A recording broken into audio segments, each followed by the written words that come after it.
Hello student, मैं doctor Sanju Sinha, assistant professor, department of geology, government VYT PG autonomous college Durg से बोल रही हूँ। पिछले लेक्चर में मैनेजमेंट ऑफ बायोलॉजिकल डेटा, जो कि सेमेस्टर 3 के पेपर 2 बायोस्टैटिस्टिक्स के यूनिट 1 का पार्ट है, इसके अंतर्गत मैंने आपको डेटा क्लासिफिकेशन के बारे में विस्तार पूर्वक जानकारी दी थी। आज के लेक्चर में हम उसके आगे के प्रोसेस को समझेंगे। आज का हमारा टॉपिक है टेबुलेशन ऑफ डेटा। हमारे क्लासिफाइड बायोलॉजिकल डेटा को फर्दर प्रोसेस करने के लिए हमें इन्हें आवश्यकता अनुसार रिप्रेजेंट करना होता है, जिससे हम सही निष्कर्ष पर पहुंच सकें। डेटा रिप्रेजेंटेशन की कई विधियां हैं, जैसे टेक्सचुअल रिप्रेजेंटेशन या टेक्स्ट के रूप में प्रेजेंटेशन करना, टेबुलर प्रेजेंटेशन या टेबल के रूप में प्रेजेंट करना, और डायग्रामेटिक प्रेजेंटेशन, जिसके अंतर्गत हम अपने डेटा को डायग्राम या चित्रों के द्वारा प्रदर्शित कर सकते हैं। आज हम टेबुलर प्रेजेंटेशन या टेबुलेशन को डिटेल में देखेंगे। टेबल क्या होते हैं? किसी डेटा को रो और कॉलम में व्यवस्थित रूप से संगठित कर उसे प्रदर्शित करने को टेबल कहते हैं। डेटा का टेबुलेशन निम्न उद्देश्यों से किया जाता है, जैसे डेटा के प्रेजेंटेशन को सुविधाजनक बनाना, कम स्थान पर अधिक जानकारी उपलब्ध कराना, डेटा का सुसंगत प्रस्तुतिकरण एवं दो या अधिक वेरिएबल्स के बीच कंपैरिजन की सुविधा को उपलब्ध कराने के उद्देश्य से टेबुलेशन किया जाता है। टेबुलेशन के कुछ जनरल रूल्स होते हैं, जैसे टेबल में नंबर और टाइटल अवश्य लिखा होना चाहिए। किसी भी टेबल का जो साइज है वो बहुत बड़ा या बहुत छोटा नहीं होना चाहिए। जो बड़े नंबर होते हैं, लार्ज नंबर, उनका अप्रोक्सीमेटेड वैल्यू लिखा जाना चाहिए, और जिन दो वेरिएबल्स के बीच में कंपैरिजन करना हो उन्हें पास पास के कॉलम में रखना चाहिए। टेबुलेशन के बहुत सारे एडवांटेजेस होते हैं, जैसे इससे डेटा सिंप्लीफाई हो जाते हैं, उसे आसानी से समझा जा सकता है, इससे टाइम और स्पेस की बचत होती है। जो टेबुलेशन होता है उसमें डेटा को जब हम रखते हैं तो बहुत ही सिस्टमेटिक तरीके से या व्यवस्थित रूप से डेटा का कंपाइलेशन हो जाता है। जो टेबुलेशन है उसके द्वारा हम इन्हीं दो वेरिएबल्स के बीच में कंपैरिजन कर सकते हैं,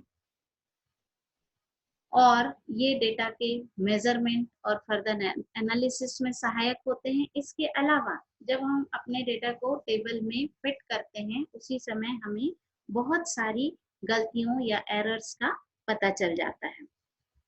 टेबुलेशन के कुछ डिसएडवांटेजेस भी होते हैं, जैसे किसी भी टेबल में केवल डेटा के नंबर या उसके मेजरमेंट यूनिट को लिखा जाता है, उस पर्टिकुलर नंबर या यूनिट का कोई भी डिस्क्रिप्शन नहीं होता, जिससे एक कॉमन मैन या सामान्य व्यक्ति टेबल को देखकर उसके प्रकार को या उसकी नेचर को ठीक तरीके से नहीं समझ सकता। उसके लिए इस टेबल को देखकर उस रिसर्च वर्क या उस कार्य को समझना थोड़ा कठिन होता है। अब हम देखते हैं कि टेबल में कौन कौन से पार्ट होने चाहिए, जिससे हम अपनी डेटा को सही प्रकार से प्रदर्शित कर सकें।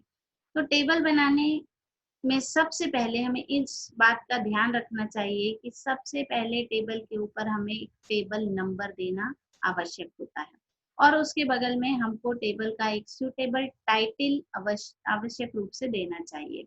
ये टाइटल का चुनाव इस प्रकार किया जाना चाहिए कि कम से कम शब्दों में हम इस टाइटल के द्वारा इस टेबल में किस प्रकार के डेटा रखे गए हैं उसे जान सकें। उसके पश्चात इस टेबल में कुछ कॉलम्स, ये कॉलम्स हैं, और कुछ रो बनाते हैं। जो कॉलम के सबसे ऊपर के सेल्स होते हैं इन्हें कॉलम, हेडिंग या कैप्शन कहा जाता है, और जो रो के सबसे किनारे के बाएं साइड में सबसे किनारे के सेल्स होते हैं इन्हें रो हेडिंग या स्टब कहते हैं। इनके अलावा टेबल में इनके अतिरिक्त जितने भी सेल्स होते हैं इन्हें बॉडी कहा जाता है। इस टेबल में जो भी वैल्यूज होती हैं उनका यूनिट आवश्यक रूप से लिखा जाना चाहिए। टेबल के इसके पश्चात टेबल के सबसे नीचे हमें सोर्स लिखना होता है, जहां से अगर ये मान लीजिए कोई सेकेंडरी डेटा हमने लिया है तो ये डेटा हमने कहाँ से लिया है इसका सोर्स हमें लिखना चाहिए, और उसके नीचे फुटनोट होना चाहिए जिसमें हमें इस टेबल से संबंधित कुछ स्पेसिफिक कैरेक्टर को लिखते हैं। नाउ जो टेबल हैं वो उन्हें अलग अलग बेसिस पर अलग अलग प्रकार में बांटा गया है। जैसे अकॉर्डिंग टू द पर्पस जो टेबल होते हैं दो प्रकार के होते हैं, general purpose table and special purpose table. According to originality ये भी दो प्रकार के होते हैं, original table and derive table. Then according to construction ये भी दो प्रकार के होते हैं, सिंपल या one way table and complex table. जो कॉम्प्लेक्स टेबल है उसे अगेन तीन टाइप में बांटा गया है, two way table, three way table and multi way table. इन्हें विस्तार पूर्वक देखने के लिए हम देखते हैं कि ऑब्जेक्टिव के बेसिस पर दो प्रकार के टेबल होते हैं, general purpose table and special purpose table. General purpose table में जनरल पर्पस टेबल जो होते हैं वो जनरल यूज के लिए होते हैं। इसमें किसी भी स्पेसिफिक प्रॉब्लम या स्पेसिफिक पर्पस को कंसीडर नहीं किया जाता, जबकि स्पेशल पर्पस टेबल जो होते हैं वो किसी स्पेसिफिक प्रॉब्लम या स्पेसिफिक पर्पस को ध्यान में रखकर बनाए जाते हैं। मौलिकता या ओरिजिनलिटी के बेसिस पर टेबल दो प्रकार के होते हैं, original table and derive table. Original table में जो डेटा होते हैं उनको उनके मौलिक रूप में टेबल में लिखा जाता है। मौलिक रूप मतलब हमने डेटा को जिस फॉर्म में कलेक्ट किया है उसी फॉर्म में हम उनको टेबल के सेल्स में फिट करते हैं। जैसे उदाहरण के तौर पे हम देख सकते हैं कि यहाँ पर हमने कुछ कंपनीज ली हैं और उनका इनकम पर एनम है और उसमें कितने एम्प्लॉइज काम करते हैं। कंपनी अल्फा का इनकम इतना है और इसमें 460 एम्प्लॉइज कार्यरत हैं। इस प्रकार हमने जो भी नंबर यहाँ पर लिखा है इस नंबर को हमने अपने ओरिजिनल डेटा से डायरेक्ट यहाँ पर नोट किया है। जबकि डिराइव्ड टेबल में जो डेटा हैं वो ओरिजिनल फॉर्म में ना लिखे जाकर उन्हें या तो परसेंटेज या रेशियो या हमारे किसी डिजायर्ड मेजरिंग स्केल में कन्वर्ट करके उस कन्वर्टेड वैल्यू को लिया जाता है। जैसे इसी एग्जाम्पल में हमने जो इनकम पर एनम था वहां पर हमने प्रॉफिट इन परसेंट लिया है, तो इन कंपनियों को कितने परसेंट प्रॉफिट पर एनम होता है इसके लिए हमने पहले इसका टोटल इनकम लिया, एक्सपेंडिचर लिया, फिर उसका प्रॉफिट निकाला, फिर उस प्रॉफिट को हमने परसेंट में कन्वर्ट किया और उसके पश्चात उसके परसेंट को हमने टेबल में लिखा है। जो अगला प्रकार है वो कंस्ट्रक्शन के आधार पर जो टेबल हैं वो दो टाइप के होते हैं, simple table and complex table. Simple table वो होते हैं जिसमें एक ही कैरेक्टरिस्टिक्स के डेटा को लिया जाता है या इसे वन वे टेबल भी कहा जाता है, जो कि एक ही कैरेक्टरिस्टिक्स के आधार पर क्लासिफाई किए जाते हैं। जैसे यहाँ पर एक उदाहरण लिया गया है कि एक लाइब्रेरी में अलग अलग फैकल्टी के कितने लोग लाइब्रेरी का यूज करते हैं, तो इसमें हमने फैकल्टी ली और नंबर ऑफ यूजर्स ली। इस टेबल में कभी भी कोई भी मर्ज सेल जो हैं यूज नहीं किए जाते और यहाँ केवल एक ही कैरेक्टर यूजर लिया गया है। नाउ कॉम्प्लेक्स टेबल जो होते हैं इसमें एक से अधिक कैरेक्टरिस्टिक्स को एक साथ प्रेजेंट किया जाता है और कैरेक्टरिस्टिक्स के आधार पर इन्हें तीन टाइप में बांटा गया है, 2-वे टेबल, 3-वे table and multi way table. Two way table में एक साथ दो इंटर रिलेटेड कैरेक्टरिस्टिक्स को एक ग्रुप में रखा जाता है। जैसे हमने पहले टेबल में देखा था, 1-वे टेबल में हमने फैकल्टीज ली और नंबर ऑफ यूजर्स लिए। 2-वे टेबल में हमने इन यूजर्स में एक और इंटर रिलेटेड पैरामीटर है जेंडर, कि कितने बॉयज और कितने गर्ल्स थे। तो हमने यहाँ बॉयज और गर्ल्स का भी अलग अलग नंबर निकाल लिया और नंबर ऑफ यूजर में उनको ऐड करके टोटल नंबर ऑफ यूजर कर दिया और बॉयज और गर्ल्स का नंबर अलग से निकाल लिया। 3-वे टेबल्स में हम कोई 3 इंटर रिलेटेड कैरेक्टरिस्टिक्स को लेते हैं, जैसे हमने नंबर ऑफ यूजर लिया, फिर गर्ल्स जेंडर लिया, गर्ल्स एंड बॉयज, देन वो किस सेमेस्टर के विद्यार्थी हैं, हमने उनका सेमेस्टर वाइज नंबर यहाँ पर काउंट कर लिया।